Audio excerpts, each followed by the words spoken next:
ലഹരിക്കും cyber കുറ്റകൃത്യങ്ങൾക്കുമെതിരെ പഴുതടച്ച അന്വേഷണം ഉറപ്പാക്കണമെന്ന് സംസ്ഥാന പോലീസ് മേധാവിയുടെ നിർദ്ദേശം. സ്കൂളുകളിലും വിദ്യാഭ്യാസ സ്ഥാപനങ്ങളിലും പ്രത്യേക ശ്രദ്ധ വേണം. പോലീസ് ആസ്ഥാനത്ത് ചേർന്ന അവലോകന യോഗത്തിലാണ് DGPയുടെ നിർദ്ദേശം. മുൻ കൊല്ലങ്ങളെ അപേക്ഷിച്ച് കൊലപാതക കേസുകളുടെ എണ്ണം കുറഞ്ഞു.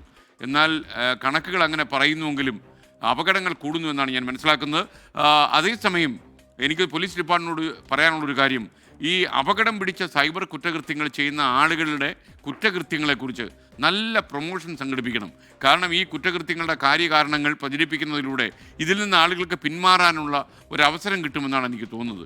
ഇല്ലെങ്കിൽ ഇവർ പോയി ജാമ്യം എടുത്ത് രക്ഷപ്പെട്ടങ്ങ് പോകും. കാരണം നിയമങ്ങൾ പലപ്പോഴും ഇങ്ങനെയുള്ള ആളുകൾക്ക് അനുകൂലമായി ഭവിക്കുന്നു എന്നുള്ളത് നമ്മുടെ നാട്ടിൽ ഏറ്റവും വലിയ അപകടമായി മാറുകയാണ്. ഇപ്പോൾ പോലീസ് കുറച്ചുകൂടെ, സൈബർ പോലീസൊക്കെ കുറച്ചുകൂടെ ശക്തിയോടെ റിയാക്ട് ചെയ്യുന്നുണ്ട് കാര്യങ്ങളിൽ. അജീഷ് ജയകുമാർ ചേരുന്നു തിരുവനന്തപുരത്ത് നിന്ന്. അജീഷ്, പറയൂ.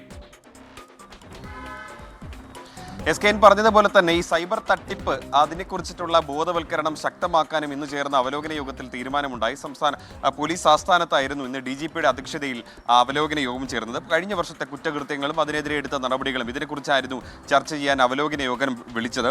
ഇതിൽ ADGPമാർ, സോൺ IG-മാർ, IG ട്രാഫിക്, റേഞ്ച് DIG-മാർ, ജില്ലാ പോലീസ് മേധാവികൾ എന്നിവർ ഈ യോഗത്തിൽ പങ്കെടുത്തിരുന്നു. പ്രധാനമായും പല വിഷയങ്ങളും ഈ യോഗത്തിൽ ചർച്ചയായി. സൈബർ തട്ടിപ്പ്, ലഹരി ഉപയോഗം, ഗുണ്ടാ അതിക്രമം, ഇത്തരം വിഷയങ്ങളടക്കം ഇതിൽ ചർച്ചയായിരുന്നു. അതിൽ ഈ ഗുണ്ടാ അതിക്രമത്തിൽ കുറിച്ച് വിശദമായി തന്നെ DGP സംസാരിക്കുന്നുണ്ട്. അതായത് സംസ്ഥാനത്തെ പല നഗരങ്ങളിലും ഗുണ്ടാ അതിക്രമം കൂടി വരുന്നുണ്ട്. മാത്രമല്ല ചില പോലീസുകാർ ഈ ഗുണ്ടകളെ സഹായിക്കുന്ന പ്രവണതകൾ കണ്ടുവരുന്നുണ്ട്. ഇത്തരം പ്രവണതകളുള്ള പോലീസുകാരെ മുളയിലെ നുള്ളിക്കളയണം. മാത്രമല്ല ഈ ഗുണ്ടകളെ അമർച്ച ചെയ്യാൻ കാപ്പ നിയമം ഫലപ്രദമായി ഉപയോഗിക്കണമെന്നും DGP നിർദ്ദേശം നൽകിയിട്ടുണ്ട്. അതുപോലെ തന്നെ ലഹരി കേസുകൾ സംസ്ഥാനത്ത് കൂടി വരുന്നുണ്ട്. കഴിഞ്ഞ 2024 മാത്രം 4500 കിലോ കഞ്ചാവാണ് സംസ്ഥാനത്ത് പിടികൂടിയത്. 24 കിലോ MDMA പിടികൂടിയിട്ടുണ്ട്.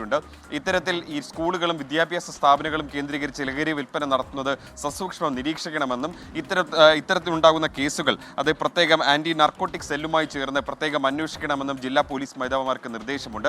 മാത്രമല്ല ചില കൊലപാതക കേസുകളുടെ എണ്ണവും അത് കുറഞ്ഞിട്ടുണ്ടെങ്കിൽ പോലും ഇതിൽ ഭൂരിഭാഗം കേസുകളിലും പ്രതികളെ പിടികൂടാൻ പോലീസിന് സാധിച്ചിട്ടുള്ളതായും പറയുന്നുണ്ട്. അങ്ങനെ പല വിഷയങ്ങളുമാണ് ഇന്നത്തെ അവലോകന യോഗത്തിൽ ചർച്ചയായത്. അതെല്ലാം ജില്ലാ പോലീസ് മേധാവിമാർക്ക് നിർദ്ദേശവും നൽകിയിട്ടുണ്ട്. Okay, thank you Ajeesh Jayakumar.